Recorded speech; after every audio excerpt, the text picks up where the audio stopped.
Business से जुड़ी हर खबर पाने के लिए बेल आइकन पर करें click.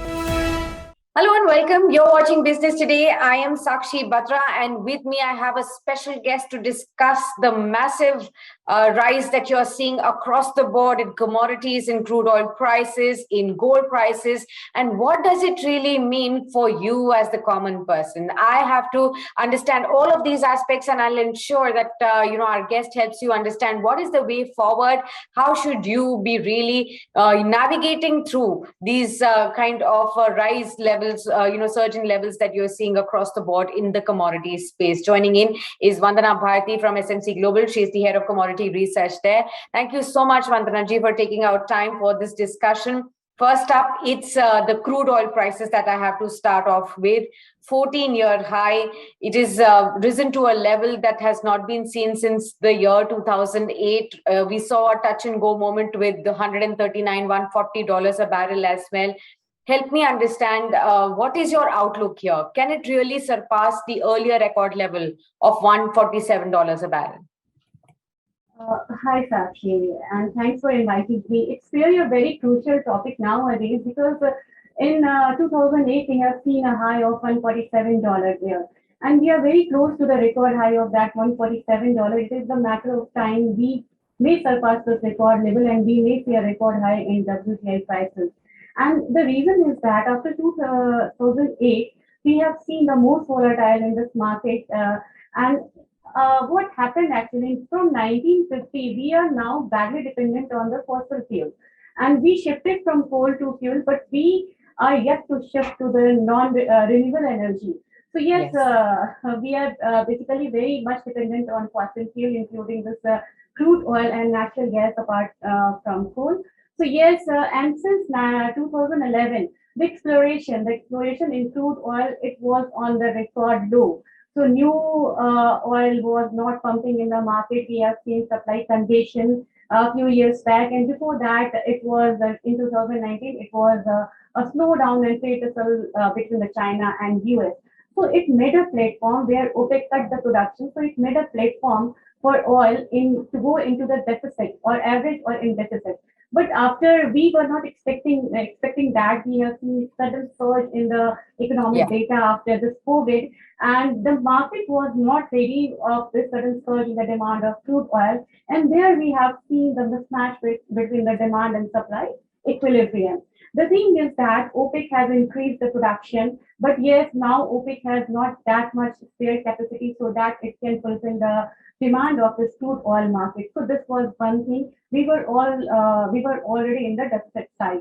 So here comes the Ukraine and Russia war. So apart from that supply situation, congestion, higher freight charges, and the higher GDP ratio in between, in the middle of that, we have seen that now there is a war situation between Ukraine and Russia. And 2 weeks back, world was not so serious about that. Actually, it is going to happen. So yes, the situation was not like that, and all of a sudden we have seen there is a blockage in sea route, there is a blockage in air route, and now like most of the countries, they are doing their sanctions and all. So the deeper we see the sanctions, the deeper we see the intensity of this war, the higher we can see the crude prices, and we can't say that, okay, this is the limit, from there it should move down. It is moving in an uncharted territory, and till the time this war situation is going on, we can expect that, okay, yes, crude oil may touch $150 and $160 in IMEX. Or if we talk about the Indian market on MCX, now we are expecting that we may see, unfortunately, we may see 10,500 to 11,000 levels in crude oil. Right आपने बिल्कुल सही कहा वंदना जी, जिस तरीके से एक unexpected वे में ये वॉर अनफोल्ड हुआ है, उसकी वजह से ये शार्प राइज हम beyond expectations crude oil prices में देख रहे हैं. आपने कहा कि 150 तक भी जा सकता है. जिस तरीके से अभी अनसर्टन सिचुएशन अभी हम देख रहे हैं, कुछ लेवल्स आज जो आए हैं कुछ ब्रोकरेज हाउसेस की तरफ से, JP Morgan, bank of America, Merrill Lynch की तरफ से $185-200 की एक्सपेक्टेशन यहाँ पर जताई जा रही है. तो क्या ये पॉसिबिलिटी हो सकती है? और अगर ऐसा होता है, जो हमने लेवल्स आज तक कभी नहीं देखे, अगर ये उस लेवल्स तक पहुंच जाता है तो इम्पैक्ट इंडिया पर क्या होगा? जी, सब चीज को हम दो फेज में रखते हैं. क्योंकि एक समय था इन 2008 जब हम लोगों ने देखा था कि $147 प्राइसेस आए थे। Same JP Morgan, Goldman Sachs, they predicted around $200. Same thing okay, is happening here. तो हमें ओके, थोड़ा सा रियलिस्टिक भी रहना होगा। दूसरी चीज है कि अगर ये प्राइस आते हैं तो क्या होगा। तो पहली चीज ये है कि सबसे बड़ा ट्रिगर यहाँ पे अभी ऑयल मार्केट के लिए है सीज फायर। अगर सीज फायर यहाँ पे होता है तो यहाँ से मैं साक्षी बता रही हूँ, अगर यहाँ पे 9600 के अभी लेवल्स आ रहे हैं, आप लगातार 2-3 लोअर सर्किट देख सकते हो यहाँ पे। तो अगर ओके, सीज फायर की तरफ बात होती है तो यहाँ पे हमें तुरंत रिलीफ मिलेगा, at least 10 to 12%। I am expecting a fall in crude oil prices. तो ये ओके, अच्छी बात हो सकती है। दूसरी बात है कि अगर सीज फायर ना हो, because the way Russia is adamant, और उन्होंने बिल्कुल बिल्कुल थॉटफुल है कि नहीं, हमें ये वॉर अपने एंड से बंद नहीं करना जब तक कि चीजें पूरी नहीं होती हैं। तो जी, मुझे लग रहा है इट कुड गो बियॉन्ड $160। ऐसे में हमारे इकोनॉमी के साथ ही इम्पैक्ट आएगा यहाँ पे। और देखा जाए हर $10 का CPI पे इम्पैक्ट आपको आता है 30 बेसिस पॉइंट। अगर यहाँ पे अगर हम बैंड देखें तो जो टॉलरेंस बैंड है हमारा RBI का, वो 4% to 6% होता है। अभी जो लेटेस्ट CPI हमारा आया है ये 6.1% है। तो हम्म, डेफिनेटली अभी जो oil, Indian crude oil basket है, इसमें ये जो हाइक आया है ना, साक्षी, जी, 70 से लेके 125 तक, ये जी, रिफ्लेक्ट नहीं हुआ है। अगर ये रिफ्लेक्ट होता है तो इंडियन इकोनॉमी के लिए ये बैड न्यूज है, तब जबकि हमारी जो ग्रोइंग इकोनॉमी है, एक्सपैंडिंग है। तो मेरे जी, ख्याल से GDP रिवाइज हो सकता है डाउनवर्ड। और हमारा जो इम्पोर्ट बिल है जो $85 बिलियन था, it could go beyond 100 to 110 billion dollar. तो एक ये बुरी ओके, न्यूज है अर्थव्यवस्था के लिए। एब्सोल्युटली। एक क्रूड ऑयल के अलावा हमने सडनली आज देखा कि रुपया भी अपने नए रिकॉर्ड लो की तरफ इंच होता हुआ नजर आया। अब हम क्लोजर टू 77 उसे ट्रेड करते हुए देख रहे हैं। इसके पीछे का कारण भी क्या क्रूड ऑयल प्राइसेस ही थे? और खास तौर पर ये लेवल कितना वरिंग है इंडिया के लिए? क्या इम्पैक्ट हो सकता है इंडियन मार्केट्स पर भी इसका, और अलग अलग सेक्टर्स पर अगर रुपए की बात करें तो? Sakshi, we are very fortunate that entire world is facing the slowdown, लेकिन जो इंडियन इकोनॉमी है, ये जी, यहाँ की जो ग्रोथ स्टोरी है वो मुझे लग रहा है इंटैक्ट रहेगी। पहले तो मैं बहुत ज्यादा पेसिमिस्टिक यहाँ नहीं होना चाहूंगी। दूसरी चीज है, हमारे पास चैलेंजेस तो हैं, लेकिन जी, अगर थोड़ा सा यहाँ पे साइड करना चाहूंगी चाइना का एग्जाम्पल। 2008 में जब सबप्राइम क्राइसिस आया था तो भी यहाँ पे चाइना की जो ग्रोथ स्टोरी थी इंटैक्ट थी। 10 से 14 साल तक उन्होंने डबल डिजिट यहाँ पे ग्रो किया था, क्योंकि उनकी अपनी ओन ग्रोथ स्टोरी थी। सेम आप जो सिचुएशन है ये इंडिया के साथ है। तो सबसे जी, बड़ी बात है कि we are in globalised world, तो हम नहीं कह सकते कि हम इम्यून है, विल फील द पिंच। लेकिन मुझे लग रहा है कि यहाँ पे कंजम्पशन जो है वो बढ़ेंगे।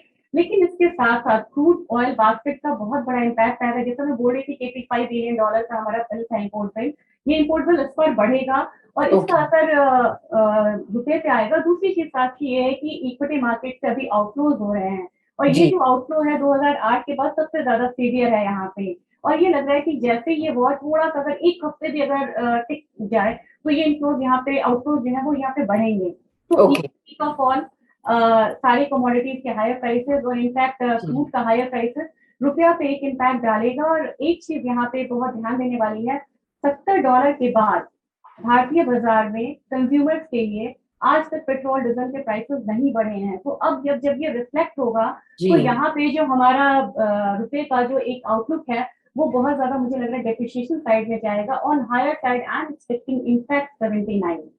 Okay, seventy absolutely, nine rupees per dollar मुझे लग रहा है कि ये इजिली यहाँ पे आ सकता है। राहत की बात ये है कि हमारा जो रिसेंटली 2020 के बाद हमारा जी, एक्सपोर्ट बढ़ा है, इंपोर्ट भी बढ़ा है, लेकिन एज कंपेयर इंपोर्ट हमारा एक्सपोर्ट ज्यादा बढ़ा है। तो जी, यहाँ पे जो डेप्रिसिएटेड करेंसी है that will help. Okay, understood that. जैसे कि आपने बताया कि कमोडिटी प्राइसेस भी लगातार बढ़ रहे हैं, तो आज हमने देखा कि कोल प्राइसेस रिकॉर्ड हाई पर हैं। इससे सीधा सीधा एनर्जी कॉस्ट जो कि बिजनेसेस के लिए है, या जो भी इंडस्ट्रीज रॉ मटेरियल में एनर्जी कोल को यूज करती हैं, उनके ऊपर भी इम्पैक्ट आ सकता है। और साथ ही साथ हमने मेटल्स में भी, अगर हम देखें एल्यूमिनियम, निकेल, इन सभी मेटल्स में record highs, multi year highs अभी ट्रेडिंग देखने को मिल रही है। इन सभी कमोडिटीज का इम्पैक्ट कैसे आप डोमेस्टिक इंडस्ट्रीज पर देख रही हैं? स्टील ट्रेडर्स पर क्या हो सकता है?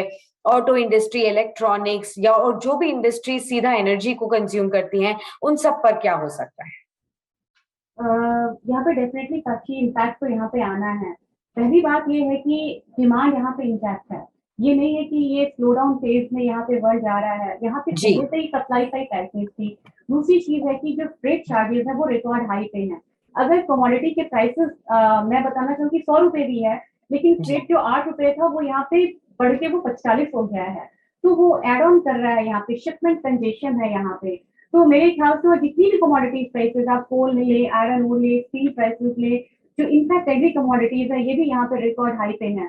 तो जो जी रिकॉर्ड हाई हमारा रॉ मटेरियल जब इम्पोर्ट होके आएगा, तो ऑलरेडी हमारा इनपुट कॉस्ट यहाँ पे बढ़ेगा, और फाइनली हमारी कंजम्पशन पे कुछ एरिया में यहाँ पे मुझे लग रहा है इम्पैक्ट देखने को मिलेगा। खासकर उस एरिया में हमें इम्पैक्ट देखने को मिलेगा जो हमारा कहते हैं ना आवश्यकता नहीं है, जी जो कि हम बिल्कुल छोड़ सकते हैं। तो जब हमारा पॉकेट पे इम्पैक्ट आएगा, तो सबसे पहले उन चीजों को छोड़ेंगे जो कि हम यहाँ पे, जैसे ट्रैवलिंग छोड़ देते हैं, टूरिज्म पे इम्पैक्ट आएगा, बाहर रेस्टोरेंट्स के जो डिमांड है वो यहाँ पे थोड़े से कम हो सकते हैं, फुटफॉल सिनेमा हॉल में कम होगा। तो इन सब बिल्कुल चीजों में आप देख सकते हैं कि इम्पैक्ट डेफिनेटली यहाँ पे देखने को मिलेगा। तो सर्विस सेक्टर से लेके मैन्युफैक्चरिंग, यहाँ पे दोनों ही जो सेक्टर है इम्पैक्ट यहाँ पे डालेगा। और एग्रीकल्चर सेक्टर का जो इनपुट कॉस्ट है वो बढ़ेगा, क्योंकि हमारे यहाँ जो इरिगेशन फैसिलिटीज हैं उसमें फ्रूट का काफी ज्यादा इम्पैक्ट है यहाँ पे, और फर्टिलाइजर प्राइसेस भी यहाँ पे हायर साइड हैं। So we should get ready for higher food prices as well as the manufacturing prices. Absolutely. Absolutely. You pointed out just right, because I was coming to food prices only that impact all of us directly rather than indirectly of the things that we have spoken of so far. Food prices directly impact us on an everyday life. And the World Food Prices Index has risen to its highest level in the month of February. Talk about the vegetable oil or dairy or cereal or wheat, all of it is near all-time high, and prices have really shot up very sharply in the last 1 month alone. Help us understand what will be the impact for consumers of food prices, the kind of prices that you are seeing, and by how much can we see this impacting the food prices, and will now government put some export restrictions to give some kind of relief to the people of India? It may happen because now their government has to support the local industries यहाँ पे। कुछ चीजें यहाँ पे बताना चाहूंगी। there is no as such supply side issue. Productions जो है वो बहुत बढ़िया है, grains production it is on record side. What will hamper us is congestion. Sea congestions बहुत ज्यादा है, port clearance it is on delayed side. इसके बाद आपको जो फ्रेट चार्जेस है it is on record high, तो अल्टीमेटली ये एड ऑन करेंगे। दूसरी चीज साथी है, because of this Russia Ukraine war are sea route has get disturb. तो यहाँ पे जो सी रूट जो हमारा प्रॉब्लम कर रहा है ना, ये जितने भी आपको वेसल्स हैं, कार्गोज हैं, ये कैंसिल हो रहा है, शिपमेंट जो है वो कैंसिल हो रहे हैं। तो इनका इमीडिएट इम्पैक्ट हमें देखने को मिलेगा, और इसकी जो इम्पैक्ट है we will see ultimately on the CPI. CPI, we can expect 7 to 7.5% in India in 2022. Earlier, it was not expected. Now, the circumstances it has completely changed. तो मेरे ख्याल से यहाँ पे प्रोडक्शन में प्रॉब्लम नहीं है, सप्लाई साइड का इशू। और जो सप्लाई साइड इश्यूज है ना यहाँ पे Sakshi, it is going to stay at least in the first half of 2022। अगर सीजफायर होता भी है ना, तो फिर सारी चीजों को लाइन अप करने में it will take some time. दूसरी चीज ये है साक्षी, इन बिटवीन अनफॉर्चुनेटली अगर यहाँ पे कोविड के न्यू वेव्स आएंगे, तो जो बहुत सारे जो सी पोर्ट्स होते हैं ना, they adopt that zero tolerance policy. तो एक भी अगर कोविड केस आएगा वो शिपमेंट को कैंसिल कर देंगे। तो अगर ये ना हो, अगर ये बीच में रीइमर्ज होता है, तो we should get ready to face another kind of like the shock, supply shock. Absolutely, supply shock, supply concerns अभी भी जारी रह सकते हैं जिस तरीके से अभी प्राइसेस बढ़ रहे हैं, और इम्पैक्ट सीधा इन्फ्लेशन पर आपको दिखेगा। रिटेल महंगाई जो है बढ़ती हुई चली जाएगी 7-7.5% तक भी 2022 साल में आप देख सकते हैं, जो कि अर्लियर एक्सपेक्टेड नहीं था। और उसके बाद देखना ये होगा कि आरबीआई कैसे आगे बढ़ता है। एक और इम्पोर्टेंट फैक्टर है जहां पर तेजी देखने को मिल रही है, और वो है गोल्ड पर। लगातार प्राइसेस बढ़ते चले जा रहे हैं अनसर्टन माहौल पर। $2,000 अनाउंस के हिसाब से आज हमने ये तेजी यहाँ देखी है। कैसे आप देख रहे हैं गोल्ड प्राइसेस को अभी आगे जाते हुए? डोमेस्टिक मार्केट्स में भी क्या आउटलुक है यहाँ पर, और निवेश के लिहाज से आप इन्वेस्टर्स को क्या सलाह देंगी? क्या गोल्ड में अभी निवेश बेहतर रहेगा? क्योंकि अक्रॉस द बोर्ड हम इक्विटीज में तो बहुत ज्यादा वॉलेटिलिटी देख रहे हैं, तो निवेशकों के लिए भी क्या सलाह होगी, और अभी प्राइसेस का आउटलुक क्या है? जी साक्षी, पहले एक दो चीजें बताना चाहूंगी गोल्ड के बारे में, जो जी। हमारे जनरल इन्वेस्टर्स हैं। जी। Gold is the most acceptable commodities in the entire world. कहीं भी आप ले जाइए, आप गोल्ड ले जाएंगे, कोई ये नहीं कहेगा कि आप क्या लाए हो। You can sell, you can convert it into currency. जी। तो एक चीज जो इसकी एक्सेप्टेबिलिटी है, इसे सबसे ज्यादा इम्पोर्टेंट बनाती है, इसका अपना वैल्यू है। और जब भी हम कहते हैं ना बुरे वक्त का साथी है ये, मतलब फ्रेंड्स ऑफ बैड टाइम, तो ये जो इकोनॉमी अभी फेस कर रही है, it is a bad time. जब भी हमारा जियोपॉलिटिकल टेंशन आता है, ये इकोनॉमिक स्लो डाउन होते हैं, उस समय आप जब भी रिस्क या एसेट में लगता है कि जीडीपी अभी फॉल आएगा, तो एक जी। सेफ हेवन बाइंग गोल्ड में आती है। It is happening right now, क्योंकि बहुत जल्दी अब हम देखेंगे कि जीडीपी रिवीजन आएगा नेक्स्ट क्वार्टर में, जो कि इस बार हैम्पर हो रहे हैं हमारे ट्रेड्स। जी। तो इसका जो इम्पैक्ट है वो देखने को मिलेगा गोल्ड पे। गोल्ड मुझे लग रहा है कि वी शुड कीप बाइंग, क्योंकि यहाँ पे हम कॉमन इन्वेस्टर्स ही नहीं यहाँ पे गोल्ड बाई कर रहे हैं, even central banks they are buying gold, because currency का जो माहौल है ना साक्षी, वो यहाँ पे बहुत फ्रेजाइल है। We can see what is happening in ruble, what is happening right now in INR। जो करेंसी का मूव बिल्कुल। जितना फ्रेजाइल रहेगा ना, गोल्ड में उतनी यहाँ पे बाइंग जो है वो बनेगी। और सबसे बड़ी बात है कि एक आंकड़ा देना चाहूंगी, 3% इन्फ्लेशन अगर रहता है जिस साल में यूएस में, उसमें 14% तक के जो रिटर्न है वो गोल्ड में आते हैं। अभी ओके। यूएस का जो रिटर्न है, यहाँ इन्फ्लेशन है, ये 7% है। तो जी। आप ये मान के चल सकते हैं, जब तक इन्फ्लेशन यहाँ पे हायर साइड में रहेगा, गोल्ड में एक रिटर्न जो है वो आता रहेगा। और तीसरा एक ट्रिगर यहाँ पे बहुत बड़ा है, जो कि मैंने देखा है कि ये रिसेंट कुछ ईयर्स में ये जो ट्रिगर है ये बहुत स्ट्रांग हो गया है। जब जब इक्विटी से पैसा आउटफ्लो होता है, वो पैसा it comes into gold. Okay. Right now, we are witnessing a correction in equity. So now जी। again, it is the most favorable commodity for investors. So we can see continued buying in gold, ETF हो या आप STB ले। Long term जो निवेशक हैं, उनको यहाँ पे STB की सलाह दूंगी, क्योंकि इससे एडिशनल 2.5% का आपको इंटरेस्ट मिलेगा। उससे भी सॉवरेन गोल्ड बॉन्ड्स में। जी जी। जी। और उससे भी अच्छी बात ये है कि आपको लॉन्ग टर्म कैपिटल गेन नहीं लगेगा, क्योंकि टैक्स यहाँ पे आपका बचता है। तो मेरे जी। ख्याल से Sakshi, it's a good time to go for STB। It is a good time to go for ETF in even future. Okay, आपके लिहाज से गोल्ड में कहाँ तक प्राइसेस जा सकते हैं, जिससे जो भी निवेशक आज आपको सुन रहे हैं और एसडीबी में जिनमें ऑलरेडी सेट प्राइस है उसमें निवेश करना चाहते हैं? आप सभी व्यूअर्स के लिए बता दूं कि सॉवरेन गोल्ड बॉन्ड्स अभी ऑपरेशनल है, तो वहां पर आप निवेश कर सकते हैं। ऐसी कई सीरीज सरकार लेकर आती रहती है, तो सॉवरेन गोल्ड बॉन्ड्स में निवेश करने की सलाह वंदना जी दे रही हैं। तो आपके हिसाब से आउटलुक क्या है डोमेस्टिक गोल्ड प्राइसेस में, जिससे कि निवेशकों को समझ में आए कि ट्रैजेक्टरी क्या है? जी साक्षी, दो चीजों में से मैं बताना चाहूंगी। इंटरनेशनल गोल्ड और अपना जो घरेलू गोल्ड है, इसके प्राइसेस जो है 2022 में बिल्कुल अलग होंगी, क्योंकि यहाँ पे क्रूड प्राइसेस से अब लग रहा है कि आना एक बार बहुत डिप्रिशिएशन साइड में जा सकता है। तो मेरे ख्याल से on MCX I am expecting 56 to 57,000 kind of level in gold. अगर MCX की कॉमिक्स की मैं बात करूं, मुझे लग रहा है कि यहाँ पे प्राइसेस अब इस सिनेरियो में एक बार 2150 से $2200 तक भी 2022 में आ सकते हैं। लेकिन जो लॉन्ग टर्म के लिए यहाँ पे निवेश कर रहे हैं, ऑब्वियसली 8 साल के लिए होता है लॉन्ग टर्म क्या SCB का जो टाइम पीरियड होता है, तो मेरे ख्याल से उनके लिए स्काइज द लिमिट है। गोल्ड कहीं भी यहाँ पे जा सकता है, तो उनके लिए कोई भी समय एक अच्छा समय है जो वो गोल्ड में यहाँ पे बाइंग करके चल सकते हैं। तो हायर साइड ही टारगेट्स रहेंगे इस बार गोल्ड के। ओके, बहुत बहुत शुक्रिया वंदना जी हमारे साथ ये सभी इंसाइट शेयर करने के लिए। क्रूड ऑयल से लेकर रुपए और रुपए से लेकर गोल्ड प्राइसेस पर भी, और कैसे निवेशकों को आगे बढ़ना चाहिए, कहाँ कहाँ अभी भी चैलेंजेस हैं तो ब्रेसअप करने की जरूरत है। तो इन सभी बातों पर सभी एनलाइटमेंट करने के लिए बहुत बहुत शुक्रिया, और हमारे साथ सभी थॉट शेयर करने के लिए बहुत बहुत शुक्रिया आपका इस शो में। वीडियो पसंद आया तो हमें लाइक, कमेंट, शेयर और सब्सक्राइब जरूर करें।